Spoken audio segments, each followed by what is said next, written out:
Greetings, everyone. Hope all of you are having an absolutely fantastic day. We are back again with more Pathfinder, Wrath of the Righteous. And this time I wanted to get back into doing builds. I'm just about finished with my Azata playthrough, and more importantly, I finally reached level 20 and Mythic level 9, so I feel comfortable doing a couple of builds about this particular path. And I guess I should go ahead and start with the build I actually used through my playthrough. I feel like Storm is a perfect fit for what I was doing, and I just love the idea of being able to roleplay as this character. So let's go ahead and get started. We're going to play as a sorcerer, Crossblooded. It's not really that Crossblooded is best for this build. I just kept hearing about Crossblooded sorcerers and really wanted to play as one, so I chose it. We're going to go ahead and choose Elf. I really love the Elven magic, which is going to give you a +2 racial bonus to overcome spell resistance. Really useful for a spellcaster. And because of that, we're going to go ahead and keep this as basic for the racial heritage. For background, we're going to go Street Urchin and Pickpocket. This is consistent with Storm's lore. She starts as basically a thief. In fact, I think she picks Professor Xavier's pocket the first time they meet each other. So perfectly in line with her. And it gives a +2 bonus on initiative rolls, which is very important for this build, as you'll see later on. As far as attributes, we can completely dump strength. You don't need it at all. We're going to put a 16 in dexterity because this build heavily depends upon touch attacks. So you need to have a high enough dexterity where you can succeed in those touch attacks early. You're going to start out with an 8 in constitution. So you actually have to put 4 points into it in order to get it up to 12. But I would say you should go ahead and do that.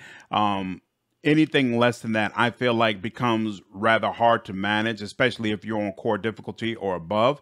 We start out with a 12 in intelligence because you get a natural +2 in elf. I feel like you might as well just go ahead and leave that there. And we put a couple of more points into wisdom just because we have a couple more points to play around with. And why not get the increase in skill checks? And then, of course, charisma is the base of this particular class. So you want to get that as high as possible. In fact, every 4 levels, this is this attribute that you should be increasing. You could, if you wanted to, shave off a couple of points in dexterity and put it in intelligence. If for whatever reason you wanted more skills to play around with, you're only going to really be able to build up 2 skills in this particular build. But for me, this character was all about just straight pure damage. Didn't use them as a skill monkey at all. So I left this at 12, put the points of dexterity instead. As far as your skills, I think it's very lore consistent for her to be, of course, charismatic and very persuasive. And she's also a very perceptive individual. And perception will actually become a class skill when we select our bloodlines. Now, what you use this third point for is kind of up to you. Every other level, she'll have 3 skill points where you can put something into it.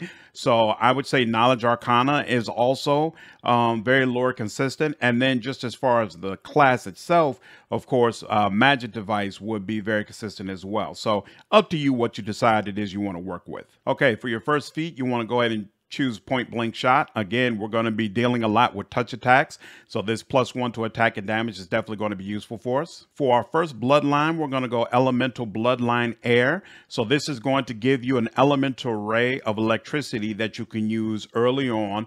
And at level 5 is going to give you a scorching ray that actually does electricity damage. Both of these will be very useful for, this is going to be useful for you early on. This is going to be useful for you the entire game. And then for our first sorcerer bonus feat, go ahead and get spell penetration. Obviously, spell penetration and greater spell penetration are both necessary for a competent spellcaster build. For your secondary bloodline, you really, it really doesn't matter too much what you decide to pick. I went with Draconic Silver because I feel like the description of those type of dragons is very consistent with who Storm is. And it's going to allow you to take Perception as a class skill. And it's going to automatically give you Mage Armor and Dispel Magic, both spells that you want to have for this build. but pretty much you can choose whatever non-evil bloodline you feel like fits better with how you would like to use this build. And then for your level 1 spells, first thing I would say you want to pick up is Magic Missile. Again, this is all about damage, so you want to be able to contribute to damage for the team. And then Deity, we'll definitely pick a Desna. Alignment, I went Chaotic Good. I feel like any of the good alignments are actually consistent with Storm. You could probably make the argument that she kind of starts out neutral good, and then by the time she gets with T'Challa, she's more so lawful good. But then when she breaks up with T'Challa and starts really her relationship with Wolverine, she's more so chaotic good. So I feel like all of these probably apply to her on some level. Pick whatever works for you. This look is the closest I could get to Storm within the game. Of course, they don't really have the real spiky mohawk the way she actually rocks it.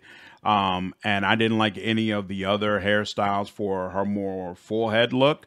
But this one works for me. Just keep in mind, you know, of course, the silver white hair and the blue eyes and the dark skin. That's about as good as you're going to be able to do. As far as voices, in my opinion, the brave female voice came the closest to what I feel like Storm's sounded like in the X-Men cartoon, which I felt like was a very, very good representation of her. So I want to switch up the builds a little bit this time. You all can let me know if you prefer this format of going through the feats here. I think it might make it a little bit quicker.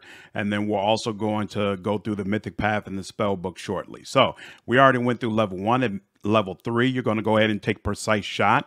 That -4 penalty on attack rolls would apply to your touch attack rolls, so you definitely need to take this in order to get the most out of this build. Next up, you're going to take Greater Spell Penetration. Then you're going to take Meta Magic Empower. You're going to empower and maximize your spells, and it's going to significantly improve the damage that Storm is able to do. Then also at level 7, you're going to go ahead and take Improved Initiative. You're not that person yet, but by the time you reach around level 10 or level 11, you make a huge difference in battles based on how early your turn is. If you're able to take a turn before any of the enemies are, you can just about wipe out an entire battlefield before any of the enemies get to do something. So improving the initiative is actually very important for this particular build. At level 11, I took Allied Spellcaster. That's just because I had Ember on the team, so I had both of them take Allied Spellcaster, and it gives you that +2 bonus to overcoming spell resistance. Keep in mind that this build is strictly about damage. She doesn't buff, she doesn't debuff, she doesn't do anything else other than trying to wipe people out. So if you can't get past enemy spell resistance, this character basically becomes useless. And so that's why you'll notice I kind of go OD on overcoming spell resistance, because it's so devastating to this character when an enemy is able to resist her. Next up, you want to get Spell Focus Evocation and Greater Spell Focus Evocation, and that's specifically to assist your ability to use Chain Lightning. Chain Lightning does not do a touch attack roll, even though it initially targets one person. It's actually a reflex save. So getting these two is going to help beef up the DC for Chain Lightning. What you get here in your Bloodline feat selection is pretty much up to you. You see, I got Lightning Reflexes, but you could get Fortitude or whatever else helps your particular build and the way you're running this. And then at level 17 and level 19, I got Improved Critical Ray and Critical Focus. So your Scorching Ray Electricity, it can crit. And as you'll see when we get to the spell book, I use it quite a bit. So this kind of made sense for me. It does somewhat increase your damage, but you could easily switch this out for some other feats that you want to use. It's not really necessary. What you've already chosen will do wonders to make you a real offensive powerhouse. And then again, you could choose whatever you want for this feat down here. I went with Persuasion, Perception, and use Magic Device when I put together this build, but you could have easily decided to focus on Knowledge Arcana and then put another skill focus into this slot. Completely up to you. Looking at the Mythic Path, at Mythic level 1, we want Ascendant Element Electricity. This is going to allow you to bypass any resistances or immunities that enemies have regarding electricity. Absolutely critical for this build, so you want to take it first time you can.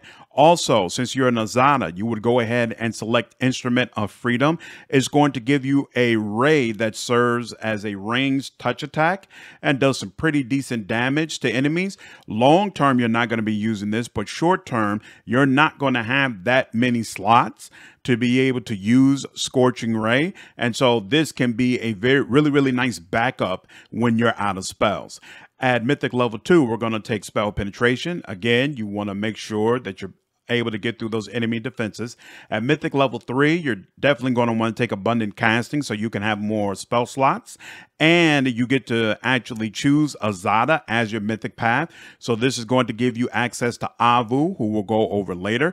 And it's going to give you access to songs that you will automatically unlock as you go through the Mythic path. Of these songs, the only one that I was really a big fan of is Song of Heroic Resolve. So you can grant all allies within 50 feet a luck bonus on all saving throws equal to half of your mythic rank. And whenever an ally under this effect makes a successful saving throw, the ally is healed for a number of hit points equal to 2d6 plus Azata's mythic rank. So this is actually kind of cool. The other songs I'm not really that high on. At level 4, you're going to go ahead and choose Sorcerer's Reflex, something else that is very core for this build. So you can cast the first spell after initiative roll as a swift action. If that spell is either of a first level or it is at least 2 levels lower than the maximum levels of spells you can cast. So you'll see when we get into the spell book that our Scorching Ray, we only take it up to level 5, but that level 5 version is essentially your boss killing power. And when you're running around in real time with Paws, for a huge chunk of the game, you're probably going to be using those lower level Scorching Rays as the powers that Storm just dishes out, because the higher level Chain Lightnings you want to save for really tough battles where you want to make sure you can clear out the trash as quickly as possible. So this is extremely useful towards you. We'll come back to that later on. At level 4, you also get to choose your first Azata superpower. So this is basically the core of what makes Azata so amazing. Outside of getting Avu as a companion, you get to choose from a list of different powers that all have specific abilities. I recommend that you start with Zippy Magic. So if you use a power that targets an individual person as opposed to an area of effect, it will automatically then target another person of the same type. So if you used an offensive power against an enemy, it will automatically target another enemy. If you use a buff of some sort on yourself or another party member, then it's also automatically going to target another party member and also give them that buff. This is extremely useful to us because both Scorching Ray and Chain Lightning target enemies individually first. Neither one of them are treated as area of effect. So Zippy Magic applies to both powers and really helps you to be able to absolutely clear out enemies. Not to mention the fact that it also flat out increases the damage that you are able to do towards enemies by 2d6 plus mythic rank, which is a nice bonus as well. At level 5, you're going to choose Improved Abundant Casting. Again, we want more slots. At level 6, you're going to also choose Greater Abundant Casting, and you're going to take Favorable Magic. So whenever an enemy makes a saving throw against your spell, they roll the die twice and take the worst result. Whenever the Azata makes a concentration check or a check to overcome spell resistance, you will roll twice and take the best result. Also, if the Azata casts a spell whose description says that a successful saving throw halves its damage or duration, it only decreases it by 25% instead. All of this applies to Chain Lightning. Remember, it's a reflex saving throw power, not something that does an actual touch attack roll. So most of what is here is going to apply to your Chain Lightning spell and make it even better for you. Very nice. At level 7, we go ahead and get Favorite Meta Magic Empower. So when you first take Empower as a feat, you're going to have to raise the level of your spell by 2 in order to be able to use it. This is going to reduce that by 1. Then at level 8, we're going to take Improved Initiative Mythic. Again, how quickly you're able to act in fights can change the entire outcome. So it's really important that you get out there first. And then we go ahead and take life bonding friendship. The important thing that this does is allow you to share all of your teamwork feats with allies within a 50-foot area. So when I picked this up, I accidentally chose Seize the Moment. But what I meant to choose actually is Shake It Off, which is going to essentially give your entire team a +4 bonus on all of their saving throws. Absolutely nothing to sneeze at. You're also going to be able to choose one other teamwork feat. You could pretty much do whatever works for your team in this. For my team, all of the melee characters and archers choose outflank. So technically, you could just have your Azata choose outflank using this mythic option, and then you could re-roll your melee characters and archers, and they have another feat to play with. You could also give everybody back to back, which would essentially give your entire team a +2 bonus to AC. And there's a couple of necklaces that interact with back to back and will give 2 of your tanks an additional +2. So basically +4 for 2 tanks and then +2 AC for the rest of your team, which is again really nice. So definitely some cool options here. I feel like life bonding friendship works very well. At level 9, you're going to get favorite meta magic maximize. So when you first take the feat, it's going to increase the spell level, the level of your spell by 3. After you take this, it's going to increase this level by 2. And these two together make us so much more powerful. I'll show you that in the spell book. So finally, at level 10, you get to choose one more superpower. Me personally, I would take Incredible Might. You could take all skilled, but again, we're not really a skill monkey. We only have a couple of skills and we have them more than high enough. I don't feel like all skilled really does anything for you. Marvelous Endurance is triggered by a critical hit. By the time you would choose this, you should at all times be running either Ice Body or Fiery Body. So there's no reason that critical hit should be happening to you. And then Supersonic Speed, you already have a ton of uses of haste. So the constant haste effect doesn't really do anything for you. You should be constantly running Blur on this Azata. So the 20% miss chance doesn't really do anything for you. The 10% miss chance for spells and the half damage from area of effects those are nice, but you're all the way in the back. So you really shouldn't be getting hit up for those type of attacks anyway. So honestly, I don't feel like this buys anything for you. Incredible Might is going to give you a bonus equal to your mythic rank on attack and damage rolls. Of course, I don't have the 10th mythic rank yet, but my assumption is that this will count towards your touch attack and damage rolls. Now, you can probably make the case that that's overkill, that by this time you're succeeding in all of your touch attacks anyway, but from my standpoint, it at least does something, whereas the other ones kind of do nothing for you. Of course, the other part of Incredible Might doesn't really do anything for you. You're never going to be doing charge attacks. And while if you follow my line of feats, you will critical hit every so often, it's certainly not regular enough for this all to really be useful for you. But still, in my opinion, you should go ahead and take Incredible Might. And for your last mythic feat, I would recommend you go ahead and take Spell Focus. So it's going to, again, give you that increase to DC that will help when you're using your Chain Lightning. All right, now let's go over the spell book. So at spell level 1, what's important is basically defensive things. Mage armor, shield. Reduced person helps not only defensively, but also because the dexterity increase is going to assist with you being able to connect with your touch attacks.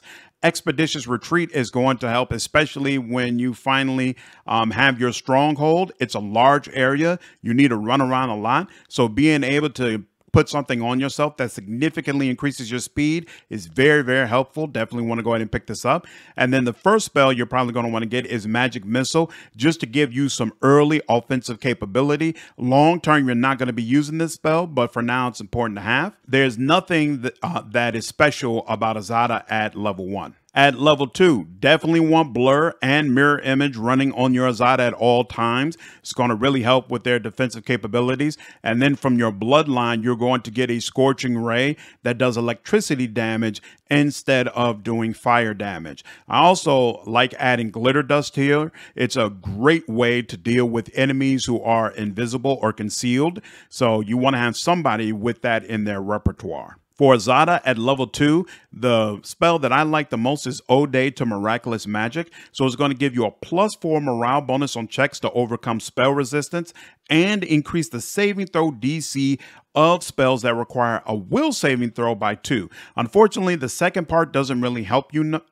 much because Chain Lightning is a reflex saving throw, so it doesn't use will. But the first part is, again, going to help significantly with punching through enemy spell resistance. And you might notice this lasts for 10 minutes per level. So it's going to last you a whole dungeon that you're actually going through. At level 3, the only spell you need to get is Haste. You're automatically going to get the spell magic from your bloodline, and then you want to make sure you empower your Scorching Ray so that you have another use of it. Now, mind you, the empowered version of Scorching Ray is that spell level 3 because I've taken the mythic option to lower the cost of empowering a spell. So when you first take empowered, your Scorching Ray is going to have to go to level 4, but this will be here long term.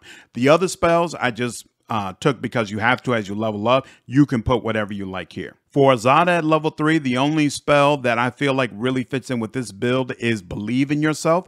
It's going to give you a +1 morale bonus to a chosen ability for each caster level. So by the time you max this out, you're going to get a +4 morale bonus. And of course, you will put this on Charisma. Very, very nice. At level 4, the only spell that you actually need is Dimension Door. It's not specific to this build, but I just feel like in general, if you're a spellcaster, you want to have Dimension Door available. And then long term, you will be able to have maximized Scorching Ray that'll sit in this slot. Honestly, none of the Azata powers you get at level 4 really fit in with this build, in my opinion. At level 5, you want to make sure you have a Scorching Ray electricity that's both empowered and maximized. Everything else is completely up to you. At level 5 for the Azata, Second Breath is really nice. You can use this spell to restore all companions' ability uses to the maximum amount. Keep in mind, this is ability uses, not spells. So think of like Sela's Mark of Justice, things of that nature. Or so Sale, if you gave him the Communion domain and it gave him access to Guarded Hearth, those type of abilities, you can recharge them using Second Breath. So in the right situation, on the right team, this is extremely useful. At level 6, you finally get access to Chain Lightning. Very, very useful in this build. You definitely want to go ahead and pick that up. And then you also want to go ahead and pick up the Spell Magic Greater. If you're playing on core or higher, it's extremely useful to be able to use the spell magic and peel off a bunch of nasty buffs that some of the higher level bosses have. So nice to have this on her. Azata at level 6, you've actually got 3 spells that are really useful to you. So first of all, you've got Joy of Life. This spell restores all companion spell slots up to 5th level. However, it doesn't affect Azata's mythic spell book. That's fine. You've also got Protection of Nature. Azata envelops her and her companions in a shrouding, swirling leaves. Under this effect, all attacks against Azata and her companions suffer a 50% miss chance. You also become immune to cold damage. Pretty sure, despite all the spells you have access to, this is the only way you can give your entire team a 50% miss chance. So that is extremely powerful as well. And then finally, we have Songs of Steel. This spell grants the target additional 2d6 plus Azata caster level sonic damage for their first weapon attack during a round, a +2 bonus to caster level checks made to overcome spell resistance, a +2 bonus to all concentration checks, and raises the DC of the saving throws against all of their spells and abilities by 2. Obviously, this is going to be a very useful spell for you in those really, really tough battles, so nice to have it in your arsenal. At level 7, you want to make sure that you have an empowered version of Chain Lightning, and then you also want to pick up Ice Body, which, as I mentioned before, is going to make you immune to critical hits, along with a bunch of other nasty things that you don't want your Azata experiencing. What else you get at this level is up to you. And then at level 7 for Azata, you have Unbreakable Bond. Under the effect of this spell, all companions become immune to mind-affecting charm, fear, compulsion, emotion, shaking, confusion effects, and they also get a +3 luck bonus on all saving throws and damage resistance 5 flat while they're in a 10-foot range from the Azata. And you'll also know that this is 1 minute per level. So at this point, it's going to last for 20 minutes. Extremely powerful, extremely useful to have for your character. You also have Heroes Never Surrender. This spell affects all companions. It removes fatigue, exhaustion, all negative levels, restores all abilities, and spell slots up to level 7. This spell doesn't affect the Azata's Mythic Spellbook, but who cares? This is absolutely fantastic to use again at the end of a really, really long dungeon when you don't want to have to rest and just want to get right back into the fight. Pop this on, everybody's going to be okay. Great stuff. Note that this is where the Azata spellbook ends. So 8 and 9 only have your regular sorcerer spells. At level 8, the only thing we care about is having a maximized chain lightning. You can pick whatever you want for the other slots. And then at level 9, we want a maximized and empowered chain lightning. And then you should also make sure that you pick up fiery body, which again is going to make you immune to a bunch of things that have some similarities to ice body, but fiery body does some things that ice body doesn't. So it's definitely worth you going ahead and picking this up. The other spells that you select, again, are completely up to you. All right, now let's go ahead and look at all of her items. So if we start with the boots, we got boost of Arcane Persistence. Whenever the wearer of these boots casts the same spell for the 4th time during the day, their next spell becomes Quicken, as though using the Quicken spell feat. This is absolutely amazing for this character because, as you've probably already noticed, there are only 2 spells that we're casting at any given point in time. By the time you reach a high level, you're either casting Scorching Ray or you're casting Chain Lightning. That means we're constantly getting Quicken spells. And even in turn-based, it's more devastating because with Sorcerer's Reflex from the Mythic Path, we can start with a Quicken spell, and then we can do a regular spell. Then when we're ready to do that 3rd spell, the boots will kick in, and that will just happen over and over again. If you throw in a couple of wands that allow you to quicken your spells as well, you'll basically be able to cast 2 spells every single turn when you really need to. And those spells will be double casted because of the superpower you get from Azata. It will just allow you to really, really wipe out rooms. For gloves, I have gloves of Arcane Eradication. So they're going to grant me a +4 bonus to ranged touch attack rolls and a +5 competence bonus to use magic device skill checks. The belt gives me a +6 to dexterity. And if I confirm a critical hit for the next 3 rounds, I'm going to get a +2 circumstance bonus to attack and damage rolls. For the shirt, I've got Robe of Inevitability, which is going to give me a +2 bonus to spell penetration. For the necklace, I get a +5 natural armor enhancement bonus, and I get a +2 bonus to the highest current ability score, which is, of course, Charisma, so it directly applies to that. The helmet is Crushing Presence, so I get a +6 bonus to Charisma. It also has a pushback effect, but I almost never use that. The glasses, Goggles of Piercing Gaze, gives me a +1 insight bonus on attack and damage rolls against outsiders, as well as a +10 competence bonus on persuasion skill checks. Very nice. The cloak, Azata shares a bond with her dragon. 50% of damage is redirected to Avu.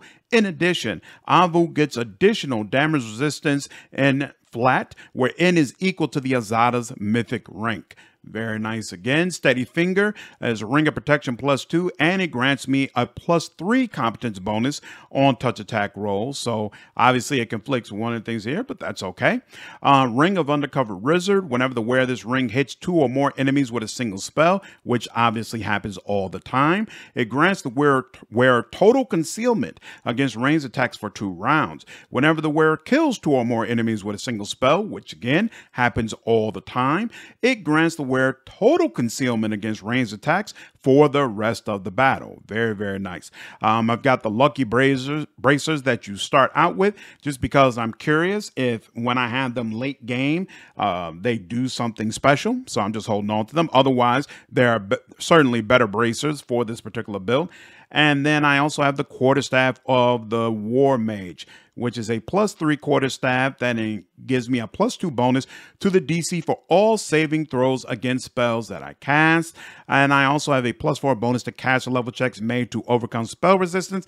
And it gives me a +5 competence bonus for use magic device that actually conflicts with something else that I have. So altogether very nice. Then in my usable slots, I've got the old Grimoire, which gives me 3 additional slots for level 1, 2, and 3 spells. So keep in mind for this build, that's actually very useful because my level 3 spell is an empowered Scorching Ray. So it's actually very powerful. That ray is going to hit 2 people. So having additional slots for that is definitely useful for me. The Covenant of the Inheritor gives you a very, very early +2 bonus to caster level checks made to overcome spell resistance, and it does it for your entire party. So Ember actually benefited from this as well. Definitely want to have that. Then I have a Greater Quicken Wand. Again, when my boots or Sorcerer's Reflex aren't kicking in, I have a wand to make sure I can quicken my spells anyway. Then I have a Greater Maximize Wand, so if I want to use an empowered version of the spell, I can maximize that spell to still get maximum amount of damage.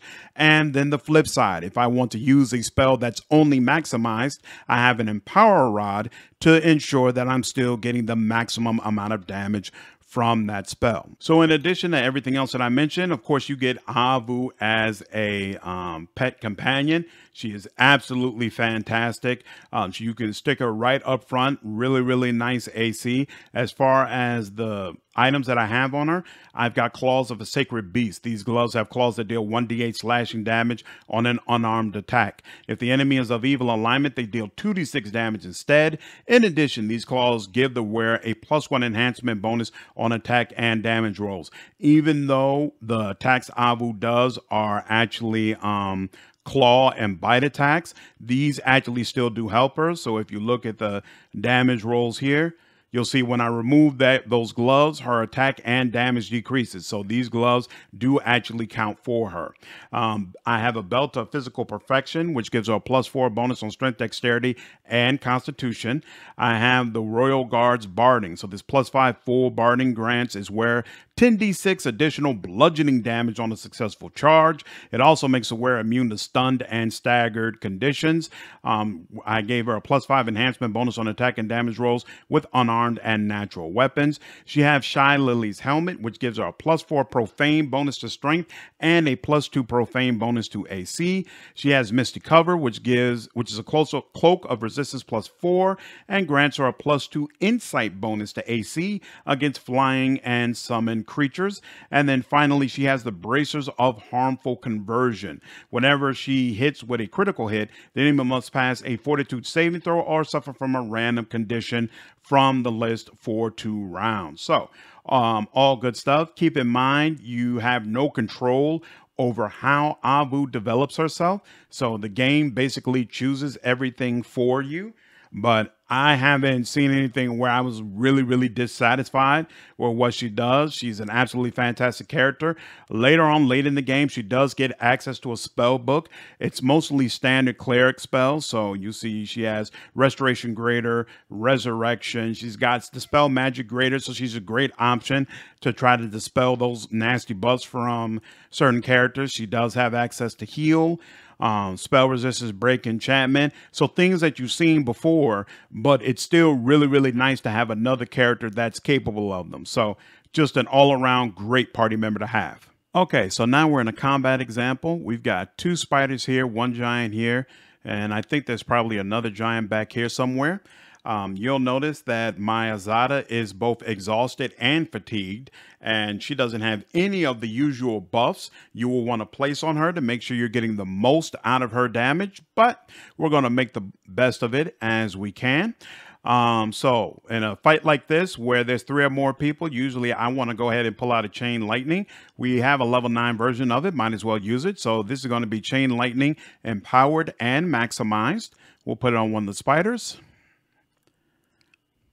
And without any of the buffs or any of the extra things that I would want to put on that I've already discussed to both protect your Azata and allow her to deal more damage, it's still going to do 180 damage to each creature that you're able to hit with it. Absolutely fantastic stuff. All right, now there's one last giant for us to deal with.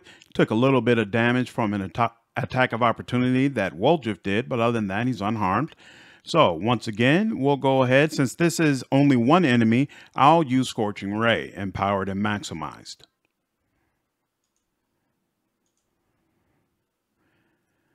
Now, as you can see, it did decent damage. So it does 43, and then with that, it's about 80. So usually you can expect it's going to do anywhere from 80 to 150 damage on a particular enemy. And as you can see, there were a couple of times that I missed. So that happens. But we were able to cast that as a swift action. So we're actually able to use yet another spell. We can go ahead and do the same thing once again, empowered and maximized. And you can see that time we were able to actually go ahead and deal with him completely.